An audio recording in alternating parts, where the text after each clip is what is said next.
আসসালামু আলাইকুম বন্ধুরা, আফসানা কিচেন উইথ ব্লগ আবারও আজকে দুটো রেসিপি নিয়ে চলে এসেছি। দেখাচ্ছি আপনাদেরকে কী হবে। এই যে এই পুঁইশাক নিয়ে এসছে, টাটকা পুঁইশাক মিষ্টি কুমড়া দিয়ে পুঁইশাক দিয়ে চিংড়ি মাছ দিয়ে হবে। এই যে বড় বড় চিংড়ি মাছ নিয়ে আসা হয়েছে। আচ্ছা, এই যে থোড় নিয়ে আসা হয়েছে, ঠের দিয়ে চিংড়ি মাছ আলু দিয়ে হবে।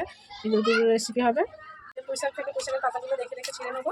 এইভাবে সবগুলো দেখে ছিঁড়ে নেবো। তারপর ডাঁটা পুঁইশাকের পাতাগুলো আমার সব দেখে ছিঁড়ে নেওয়া হয়ে গেছে। ওই ডাঁটাগুলো কেটে নেবো বটিতে। এভাবে ছোটো ছোটো করে কেটে এইভাবে শিলগুলো তুলে ডাঁটা ছোটো ছোটো পিস করে কেটে আর এই শিলগুলো তুলে নেবো। এইভাবে সবগুলো পুঁইশাকের ডাঁটাগুলো আমার ছিলে কেটে নেওয়া হয়ে গেছে। এবার কুমড়োটা ছিলে কেটে নেবো। কুমড়োটা ছিলে নেবো। কুমড়োটা আমার ছেলে হয়ে গেছে। এইভাবে পিস করে নিয়েছি, নিয়ে আবার মধ্যখান দিয়ে পিস করে আমার কেটে নেওয়া হয়ে গেছে। পুঁইশাকের আলুটা দেবো। আলুটা আমি ছিলে কেটে নেবো। আমার ছেলে হয়ে গেছে, কেটে এবার পানির মধ্যে ফেলে দেবো। এইভাবে আগে টুকরো করে নেবো, নিয়ে এইভাবে সরু সরু করে কেটে নেবো। এই যে পানির মধ্যে ফেলেগুলো কেটে পানির মধ্যে ফেলে দিয়েছি, দিয়ে রেখে দিয়েছি। ওটাকে আমি ছিলে কেটে নেবো। ওটাকে এইভাবে ছেঁচে নেবো। আগে ছেলা হয়ে গেছে। এইভাবে পাল্লা পাল্লা করে কেটে আঙুলের মধ্যে যে এই ডালটা থাকে এইভাবে জড়াতে হবে, জড়িয়ে নিতে হবে। এইগুলো আবার এইভাবে সরু সরু করে কেটে নেবো। কেটে নিয়ে একে রেখে দেবো। আচারটা কেটে কষানো হয়ে গেছে। আটটা নরম করে যে বলবার মতো নয়, একে আবার নুনের মতো নেবো। তারপরে চিংড়ি মাছটা ধুয়ে আমি কেটে নেবো। দেখাবো আপনার মাছগুলো আমি ধুয়ে নিয়েছি ভালো করে। এবার বেছে নেবো। এইভাবে ধরে তুলে এই যে বটির সাহায্যে চুলগুলো ফেলবো। এইভাবে সব কেটে নেবো। কেটে নিয়ে এইভাবে চুলগুলো কেটে নেবো। এই মাথাটা এইভাবে ফেলে দেবো। আবার এইভাবে চুলগুলো ধরে কেটে নিচ্ছি। এই মাথাটা কেটে নিচ্ছি। এইভাবে মাথাটা বাদ দিচ্ছি। রেস্টটা মাছগুলো আমার সব বসা হয়ে গেছে। মাছগুলো ছিলে দিয়ে কেটে নেবো। এগুলো ছেলা হয়ে গেছে, দিয়ে নিচ্ছি আর কেটে নেবো। এবার সবগুলো কেটে নেবো। লঙ্কাগুলো কেটে নেবো। পেঁয়াজগুলো আমার কেটে নেওয়া গেছে, লঙ্কাগুলো ছিলে নেবো। সঙ্গে পাতাটা ধুয়ে নিয়েছি। এবার এইগুলো ধুয়ে নেবো। কুমড়ো আলু এগুলোর মধ্যে ঢেলে ভালো করে পানি দিয়ে দিয়েছি, দিয়ে ভালো করে ধুয়ে নেবো। মধ্যে তুলে নেবো। হয়ে গেছে। থোড়ের মধ্যে অল্প করে নুন দিয়ে, এই যে থোড়ের মধ্যে অল্প করে নুন দিয়েছি, দিয়ে এটাকে এইভাবে এটাকে একটু মশা নেবো। নরম আছে যেহেতু মশার প্রয়োজন ছিল না, তবে ফসটা বের করার জন্য এটা মশা নিচ্ছি। নিয়ে তারপরে পানিতে ধুয়ে নেবো। এই যে নুন দিয়ে মশার পর কত পানি বের হচ্ছে দেখতে পাচ্ছেন। তার এই যে কত পানি বের হচ্ছে, এটাকে আবার পানিতে ধুয়ে নেবো। এর মধ্যে একটু পানি দিয়ে দেবো। এর মধ্যে আলু পানি দেবো, দিয়ে এটাকে আবার নিজে এভাবে নিজে তুলে নেবো। এই যে নিজে তুলে নেবো। থোড়ের জন্য আমি আলুটা ছিলে নিয়েছি, পাতলা পাতলা করে ছোটো আলু কেটে নেবো। এইভাবে পাতলা পাতলা করে পিস কেটে নিচ্ছি, নিয়ে তারপরে এইভাবে সরু সরু করে কেটে নেবো। পানির মধ্যে ফেলে দেবো। ওটা ধুয়ে নিচ্ছি, আদা রসুনটা বেটে নেবো। আদা রসুন দিয়ে তুলে নিচ্ছি, ফেলে নেবো। এইভাবে বেটে নিচ্ছি। রসুন আমার বাটা হয়ে গেছে, তুলে নেবো।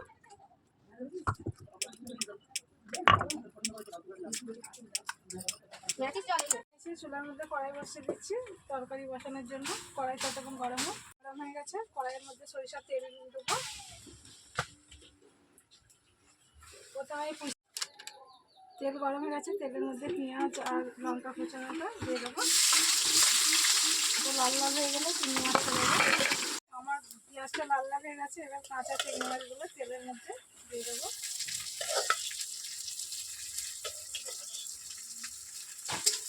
এটাকে নুন দিয়ে ভালো করে ভেজে নেবো। মধ্যে নুন দেবো, নুন দিয়ে এটাকে লাল লাল করে ভেজে নেবো।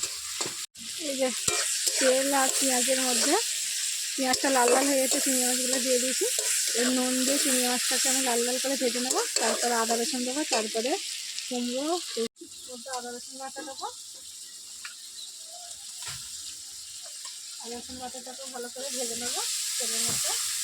কুমড়োর ডাঁটা, কুমড়ো, আলু, এই পুঁইশাকের ডাঁটা, কুমড়ো কুচানো, আলু কুচানো ওর মধ্যে দেবো,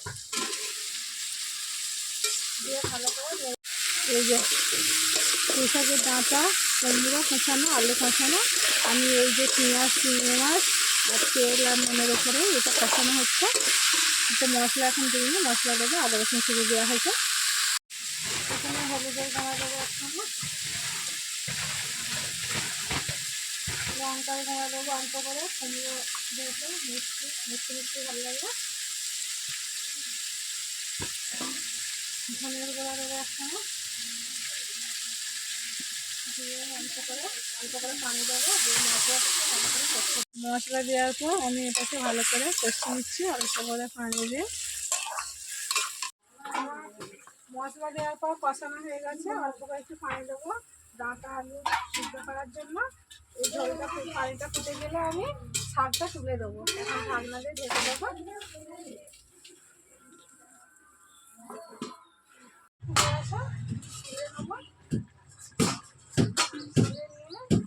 যে পুঁই শাক দিয়ে রেখে দিয়েছিলাম, পুঁই শাকটা এবার তুলে দেবো, দিয়ে আবার ঢাকনা দিয়ে ঢেকে দেবো। আবারও ঢাকনা দিয়ে ঢেকে দেবো। শাক তুলে দেওয়ার পর খুলে ঢাকনাটা খুলে আবার নেড়ে দেবো। একবার শাকটা ভালো করে নেড়ে চেড়ে দেবো, দিয়ে আবার ঢাকনাটা ভালো করে ঢাকা দিয়ে দেবো।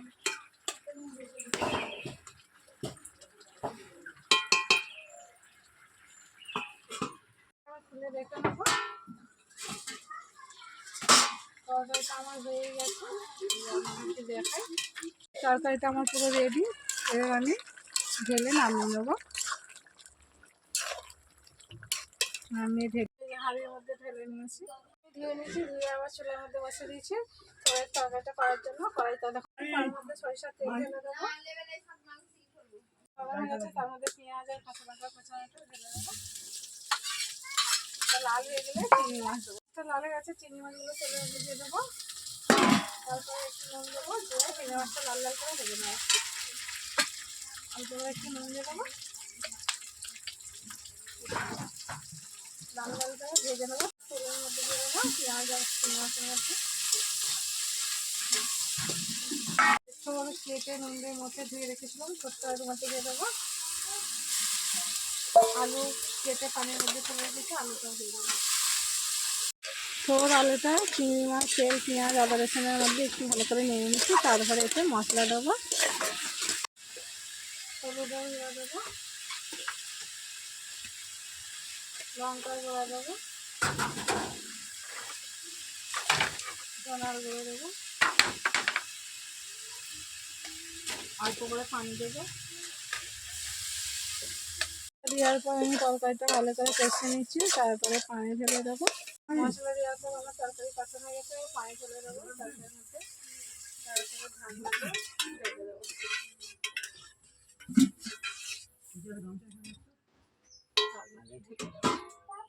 আমি দেখে নেবো তরকারি আমার হয়ে এসছে। অল্প করে দিয়ে রস আছে, একটু জিরে গুঁড়ো দিয়ে দেবো অল্প করে, দিয়ে এটা দিয়ে নেড়ে একটু ঢাকনা দিয়ে ঢেকে দেবো। একটু পরে নামিয়ে দেবো, তরকারি হয়ে এসছে।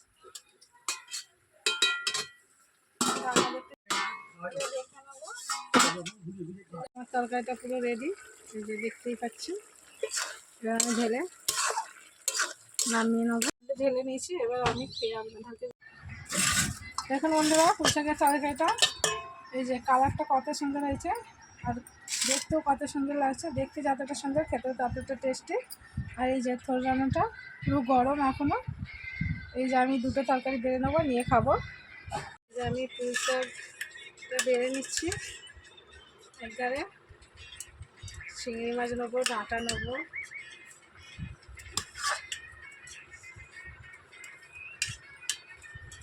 থোড় রান্নাটাও বেড়ে নিচ্ছি অল্প করে। দুটো তরকারি আমি বেড়ে নিয়েছি। প্রথমে আমি পুঁই শাক কুমড়োটাকে খাবো, খেয়ে আপনাদেরকে দেখাবো।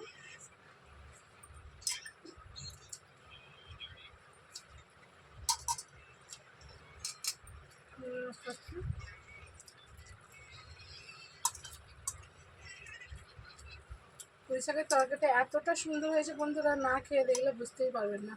এইভাবে সেম টু সেম আপনারা বাড়িতে তৈরি করে খাবেন, খেয়ে তারপরে বুঝতে পারবেন।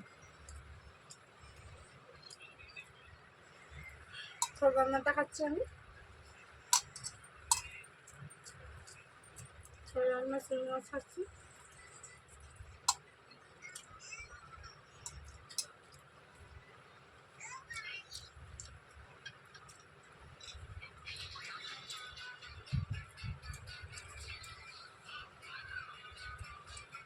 দুটো তরকারি হেবি সুন্দর হয়েছে বন্ধুরা। আপনারা সেম টু সেম এভাবে বাড়িতে রান্না করে খাবেন, খেয়ে দেখবেন, তারপরে বুঝতে পারবেন।